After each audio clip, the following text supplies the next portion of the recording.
Welcome to the Brent Gove podcast with co-host Eric Lofholm. We are building 1 million agents in 100 countries in 10 years. Now, here's your host, Brent Gove. And welcome back to the big show. I'm Brent Gove with my co-host Eric Lofholm, and we're excited to be with you today. Eric, how'd your weekend go? I know you guys are having an atmospheric river in Northern California, and everyone's batting down the hatches. I know my daughter just sent me video and pictures. It looks like you need to build an ark, my friend. Yeah, we're pretty wet. We're getting some rain, but all is good. Everything's no mudslides or anything like that. So we're hanging in there.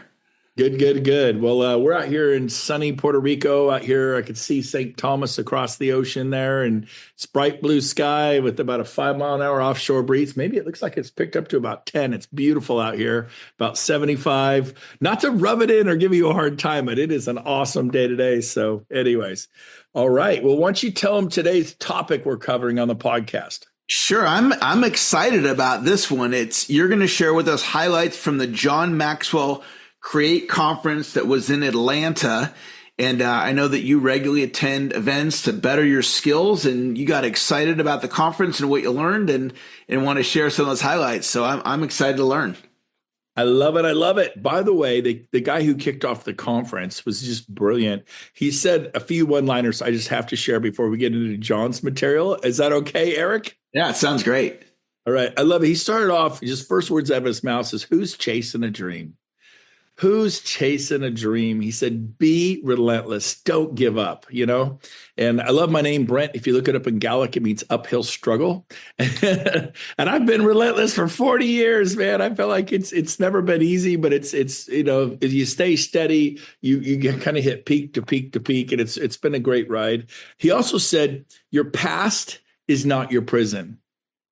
It's your platform. I love it, man. Your past, a lot of people are so bound up by the past. Listen to me. It's not your prison. It's your platform. It's your story. How I rose from the ashes, like a phoenix from the ashes.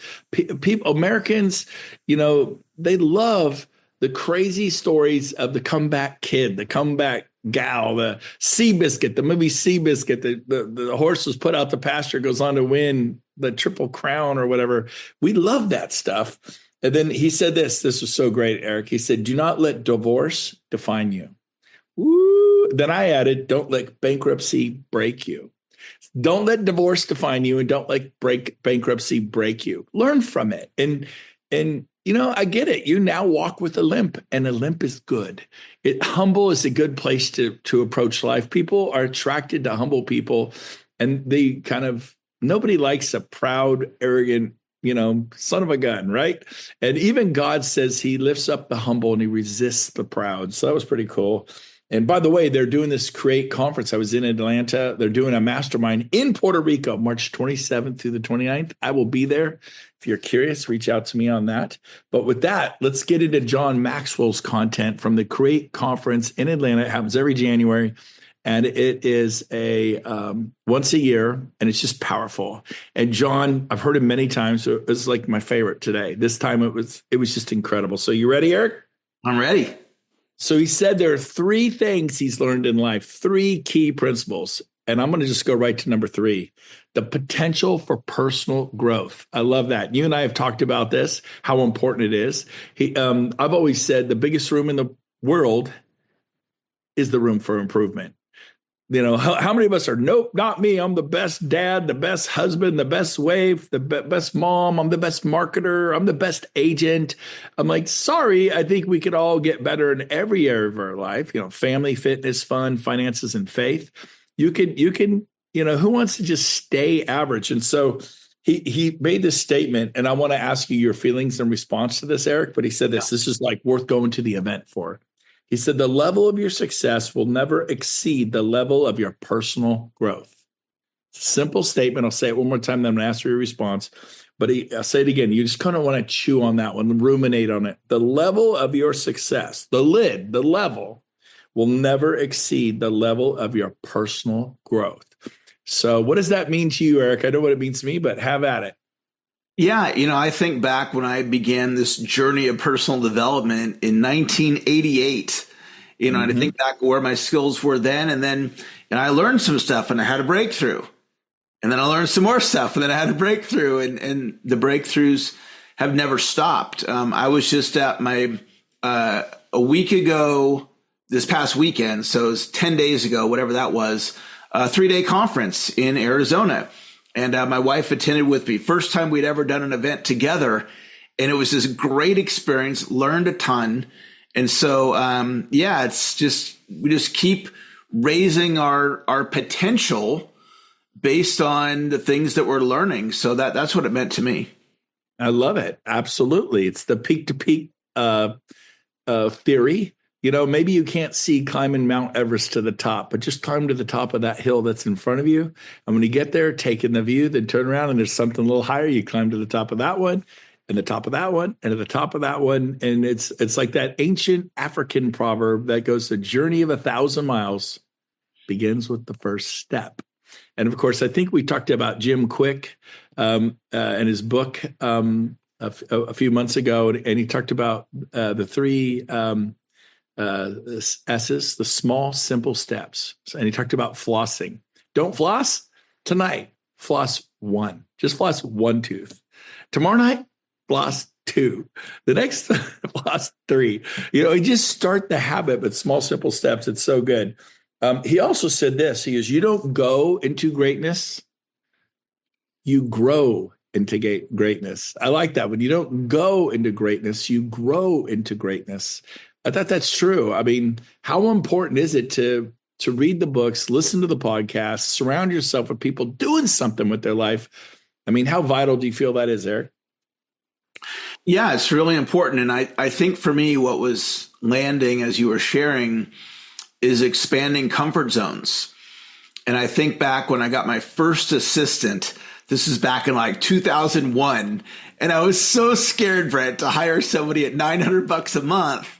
Yeah. But by doing that, then I grew through it, right? And it was that process of the comfort zone and being willing to work through it. And then now, I've got staff and it's no problem. But back then it was just so scary. And it's just kind of this ongoing, then it's the next thing, for me, it was getting the office, and then more recently running Facebook ads was like really scary to me, and getting that, expanding that comfort zone. So, if we just choose to just keep working through those things that we have resistance on, we just keep getting better. That's so good. Invest in you. You hired your first assistant at $900 a month. That was the equivalent of probably buying the nicest Mercedes on the market. It's like I could buy the nicest Mercedes. It was 2001, I believe you said. Yeah, it's $900 a month would buy you like the S series high end AMG package. $900 a month. They could get it down to a payment like that, or you could hire a personal assistant to help you go to the next level through leverage. And most people buy the car. But you hired the assistant, and then you take the next step. Well, we can't work out of our house forever, and you get an office, and all of a sudden you have a $4,000 a month, office lease. Like, oh my gosh! And it's like how long? 3 years. Well, that's a nice house payment, at least in 2003 or 4 when you did that. That's a really nice house. Depending where you live in Northern California, in Sacramento, it's a nice house payment. In the Bay Area, it's a quarter of the rent. Right. It all depends upon where you live, but it's so good. So John Maxwell went on to say, never stop growing. Never. He said, he says, if you keep growing, and for those of you who write books, and he's written over 200 books, he says your personal growth will make each book better than the last. I like that. He said this, if your best thoughts and memories are from 5 years ago, you've stopped growing. Ooh, ruminate on that, chew on that. I'm going to say it again. If your best thoughts and memories are from 5 years ago, it's an indication that you have stopped growing as a human being. What are your thoughts on that, Eric? Is that kind of spot on, right?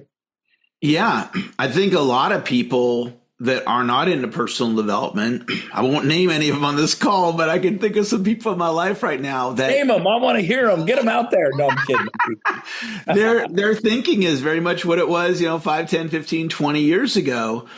And, I was talking with my wife. There's a a book out by Mel Robbins called The Let Them Theory. Have you heard about that one? No, tell me. I got to get into Mel Robbins. I've heard her name. This book, I've never heard her speak. My daughter had a bunch of Audible credits, and she's like, Dad, I don't do Audible. I can gift them to you. Do you want them? And I'm like, sure. And so she gave me like 9 Audible credits. And so I went and got a bunch of books, and I didn't know anything about this book, but I'm like, oh, it's a bestseller. I'll go check it out. And it's all about, it's the opposite of controlling somebody. It's just letting people be the way that they are, so we're not emotionally bothered, right? Like my son drops out of college, right? So instead of being bothered by it, it's just let him do that. That's his path. And that was my path too, because I dropped out of college as well. And so did I. Yeah. But some parents would be freaking out, pulling out their hair because their kid dropped out of college. And so her whole thing is just let them if that's what they want to do. And so I get the book and I'm really enjoying it. And I tell my wife about it, and she starts listening to this thing, and Brent, it completely shifted her. Like her thinking is so different from this one book. What's it called? What's this Mel Robbins book called? The Let Them Theory. You get a paperback, Kindle, or Audible. Let Them Theory. And give me an example, without being too personal, how maybe some of your wife's thinking has changed from that book. And maybe sure. Example. Well, I have 2 stepdaughters, her daughters, and they're 18 and 19. And so they're just out being 18 and 19-year-olds, right? Crazy, and so like we were, yeah. It's in that space where, moms used to, running the kids, overseeing the kids and what they're up to, and they're young women. And so she's having to completely shift her thinking about her relationship. And I think any parent goes through that. And so that's been really helpful for her. And then it's like all these other different areas of her life where things would bother her and they're just not bothering her anymore. And it's really freeing her up in her thinking. And it's literally, Brent, been a very profound shift. And I'm so happy for her. We want the best for our wives, of course. And so, we just did that. And then we did the conference together in Arizona that we went to. And so, that book shifted her thinking. And we have patterns of thinking that go back decades. And some of those patterns of thinking might be, somebody listening right now might think, well, I'm not good enough, or I don't deserve success, or whatever their thing is. But it came from when they were like 6, 7, 8, 9 years old, and they're still thinking those same thoughts because they haven't worked through it. And so that's where the personal development is so valuable, because you change one thought, like hiring the assistant or getting the office space or running the ads or increasing the number of open houses you're doing, or you're not doing agent attraction to doing agent attraction. I was talking to an EXP agent the other day, and that was the conversation about, let's lean into agent attraction. They talked about it last year, but didn't do it. If they shift that one thought, and that's the power of the conversation of what we're having here. So good. I love what you said right when you first started talking. You said, we all know people that 10, 15, 20 years ago are thinking exactly like they did then today. And so I have a question for you, Eric. I mean, not you, not me, and not anyone listening. It's so easy to see other people. So everyone think of somebody else, someone from high school, someone from college, and they still think the same, act the same. I'm not going to change. I'm not going to grow. I'm not going to read any more books. I'm done with school. And they're still having the same thoughts. How has their lives changed dramatically? Do those people change? Do you feel like they're kind of living the same life today that they were living 20 years ago, 10 years ago? Would you agree or disagree? It's probably the same unless a traumatic event happens. Right. So you take like these fires, I know a couple of people personally that lost their homes in the LA fires, and they're forced to change. Like, it's not like a personal development seminar. It's like your house is gone, and now you're asking these questions of, why is this the way it is, and so forth. And so it's a lot of people don't change, and then other people are forced to because of a traumatic event. And then people like you and I and our listeners, we choose to change and it's one book, it's one seminar. The events are so important. When you go to the events and you get out of your environment and you meet new people and you're around people that have, in some cases they've traveled from all over the country or all over the world to be at this event, and you're in a room with these people, and I know you're huge on events. So, I just love what Maxwell is talking about and love learning. You reminded me of something I saw on, I don't know, it was TikTok or Instagram or a reel. It's probably a reel on YouTube because I don't watch TikTok or Instagram. And so I think it was a reel on YouTube because I will catch YouTube clips from now and then. And it showed this fat guy, and he's really suffering, and he rips his shirt off in frustration. He's sweating, and he's fat. I mean, he's got like 80 pounds on his gut, and he just looked, and it said being fat and out of shape is hard. And then they showed some guy working out, sweating, ripping his shirt off, but totally in shape. And I go, and being in shape is hard.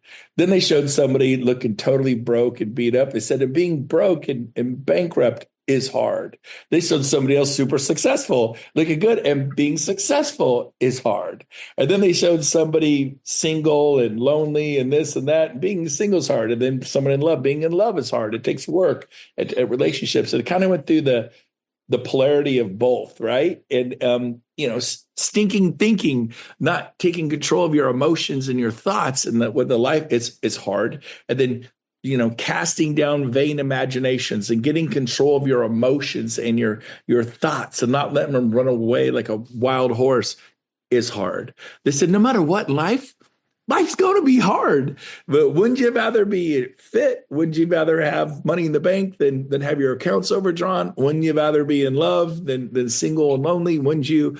And so you got to pursue it. Don't just sit there and go, I keep attracting deadbeat men into my life. There's no good ones left. You got to change your thinking, because there are plenty of great men and great women left. You're not too late. But if you're saying to yourself, there are no good ones left, guess what you're going to get? The leftovers, the shrapnel, the no good ones left. You're literally, you're creating your future by the words out of your mouth. And the Bible says the tongue has the power of life and death. And we all have relatives and friends. You hear them speaking. And that's why Tony Robbins says 80% of the chokehold in your business is your personal psychology. I say in your life, 80%, like, oh, I can't lose weight. I can't. It's too hard to go to the gym. I can't give up milkshakes and donuts and coffee and Starbucks and hamburgers. I love cheeseburgers and waffles and pancakes. And you won't. And so you got to get to the thing where you get mentally tough in all areas of your life. It's so good. He talked about when people whose best thoughts and memories that were 5 years ago, you're not growing. He says it creeps in. It's kind of an attitude. It's like this, been there, done that. I've been to a Tony Robbins thing. I've been before. I've been to Cabo. I've been there, done that. Yep, I've done that. I've gone to all those personal development seminars. Been there, done that. You could just feel it. Like that person is not growing, and they're going to be stuck. Their business will not outgrow their personal growth. Versus going there, learning that. I loved it. I wrote it down. Couldn't write it down quick enough. Been there, done that. Versus going there, learning that. If you stay on the cutting edge and you learn and you grow and you develop wisdom and you have new thoughts lead to new inspiration, lead to new actions, give you new results. Same old thoughts, same old actions, same old predictable results. You must grow. You must change. And if you can't read, start doing Audible. My wife and I are listening to a book on Audible right now for couples. It's awesome. Red Hot Monogamy. Super fun. You might listen to that. If you're married, you will like it. But it talks about communication, finance, kids, the future, politics, and how it all interacts in your marriage and how to pick. It's pretty cool. I'll say this. John Maxwell talks about every day versus some days. Every day beats some days. Some people, they go to the gym some days. Some people read books some days. He goes, man, go every day. He goes, every day trumps someday, every day of the week. He goes, I read every day. I brush my teeth every day. I got great teeth. I floss every day. When you kind of hit miss, when you're kind to your children and kind to your husband or your wife, some days you want to be kind and self-deprecating and fall on the sword and be the king, be the queen, serve, love, stand up for What's that saying? All it takes for evil to prevail in this world is for good men and good women to do nothing. Don't wink and look the other way. Stand up and say something. Do something. Stand. If you don't stand for something, you'll fall for anything. We've all heard that saying. It's a good one. And so basically, he says you want to be on every day Kaizen, which means, of course, constant, never-ending improvement. That's the Japanese saying Kaizen, and then he said this for me, and this was so, I needed to hear this because people say to me all the time, well, Brent, why do you keep working? Why don't you, well, you want me to golf 7 days a week? You want me to travel the rest of my life all over the world? I mean, I do a lot of this stuff, and what's more meaning is to give. It's better to give than to receive. There's more purpose in your life if you're giving to others. And so he said this, for me, there's no finish line, not for a guy like me. There's no finish line. And I needed to hear that. I'm like, when is the finish line? He goes, and I'm going another 25 years. Right. And so if I was a coal miner and I hated being a coal miner, if I was digging ditches, if I was working on hot roofs in Phoenix 12 hours a day and 180, I mean, I might want to retire. I might want to quit. I might want to hang up my boots. I love what I do. And if you're in your passion, Eric, and I'm going to give this back to you, but if you're in your passion, it's almost like you have to throttle yourself back. You have to define when you're going to work, when you're going to do what you do, because you love it so much. You could do it 18 hours a day. People go, where do you get your energy? It's endless because I have a dream. I have a vision. I'm called. I'm anointed. I'm equipped to do what I do. I've answered the call. The cool thing is I'm not special. Everyone is called. Few answer the call. And so this podcast is about you, Brent, Eric, and you, the listener, answering the call, daring to believe that God has called you for such a time as this to be a force of good, to be light in the family you've got. Those stepdaughters of your wives, which is your daughters, I guess, right? If they're stepdaughters, your daughters, it's really important for your wife to love them and serve them and to be an amazing woman and to be a good example. And same with you as a father. And the family you've got and your friends, your chosen friends, that wherever the Lord has you, you want to be a power of good, a force of nature, a force of light in the darkness, leading the way, being a lighthouse, being a fortress on a hill, and being a safe haven for people. And I believe that God's called me. I've answered the call. I'm walking in it. I'm not perfect, but I'm excited in it. And people, where do you get your energy from? That's where I get it from, And so it's like the God thing. And so, but everybody's got it. No, I don't. Well, you don't, because you don't believe it. Believe that God's tapping you on the shoulder and say, Eric, I'm talking to you. And the listeners, I'm talking to you. I've called you to step up, stand out, and do something great with your life, which is what? Loving other human souls and being the light in the darkness. So just some thoughts there. Any thoughts or reactions to that, Eric? Yeah, that all resonates with me. I don't have my vision is to do what I'm doing for the rest of my life. And I plan on listening to podcasts on my deathbed. I'll be podcasting, just trying to get better, I just love it, and I love the growth and how that growth helps me. I've learned so much about all kinds of different things. Something simple like investing, I was in my 40s and I wasn't investing, and now I'm investing and I'm teaching my kids. And my 22-year-old son, he called me over the weekend, Brent, and he was asking me for stock market investing advice. And I'm like, I love that he's investing. He'd made some money and he's putting it in the market to get ahead. And so, I love growing. I love learning, and I'm right there with you. And with Maxwell, he's got another 25-year run in him. That's inspiring. Oh yeah. He's by no means calling it. Oh, let's see. I lost you here. I got to find you. Do you see me? I do. Okay. Well, I'm going to have to shut my screen and find out where you went. You vanished on my screen. So as we wrap this up today, I just think, there you are. There, you show back up. I don't know what is going on here. Zoom. There we go. My computer's going haywire here. So as we wrap it up, again, John Maxwell, of course, he used to be a pastor. He just kind of wrapped up his talk with, again, the awareness of the anointing on your life. You're called, you're gifted, you're anointed to do great works, to do great things. You're set apart, you're blessed, and you're energized to do what's in front of you. And so step up, stand out, put in massive action, and let love be your superpower. And just, man, who do we like? And I'll end with this thought. When he or she, that person, enters the room and you go, don't be that guy. Don't be that guy. We've all had people in the room like, oh no, so-and-so's here. Ooh, they're tough to love. They are tough to love. We don't want to be that person. But you ever see someone that enter the room and everybody's excited that Jill's here or that John's here, Johnny's here. I love Johnny. And he comes in, he just lights up the room. What is it about him? It's because typically they're very loving and they're very present and they look you in the eyes and you feel love emanating from their soul. And for me, that's God. It's, in fact, John Maxwell said one thing: when people get done meeting with you or hearing you speak, are they impressed with you or are they impressed with God?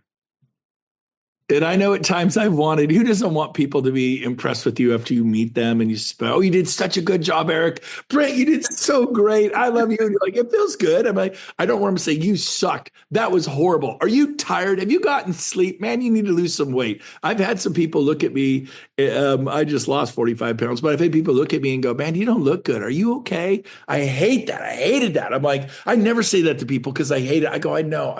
They wouldn't say you need to lose weight, but I knew what it meant. When you're really, really overweight, you look tired and stuff. And freakishly, I had lots of energy as an overweight guy.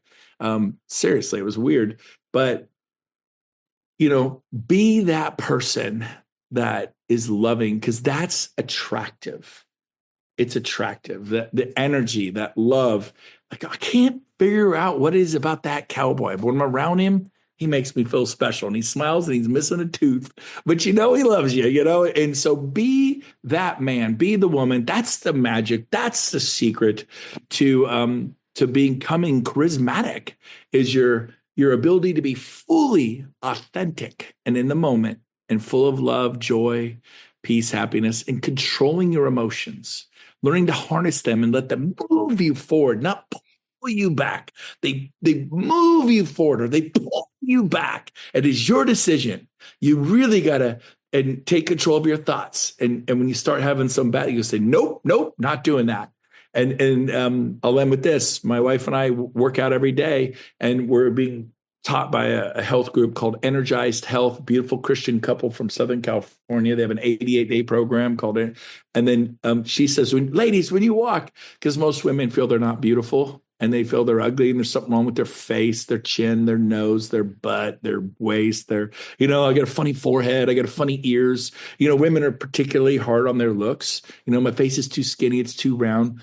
She said, when you walk, go, I am a beautiful woman. I am. And sometimes, I think I've told you before, we'll be walking and we'll be talking. All of a sudden, I'll just do it to make my wife laugh. I am a beautiful woman. I am. And she laughs and we start, and I go, I got to quit saying it so I don't become a beautiful woman, which will never happen. But anyways, I do it just because, they say men that can make women laugh. Ladies like a man who can relax them and make them laugh. And so I always like to find a way to make my wife laugh.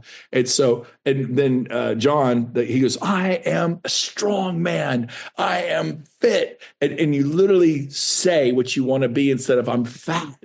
I'm a loser. What's wrong with me? I'm fat. I'm a loser. What's wrong with me? And guess what? You're fat. You're a loser. It's like you don't figure it out. So words have the power of life and death. Speak, not name it, claim it, but speak. Because some of you are like having theological debate in your mind right now about what I'm saying. Think of your 10-year-old. Dad, nobody likes me. I'll never be happy. Your 16-year-old daughter, I'll never get a boyfriend. Boys don't like me. I'm ugly. That you go, no, that's not true.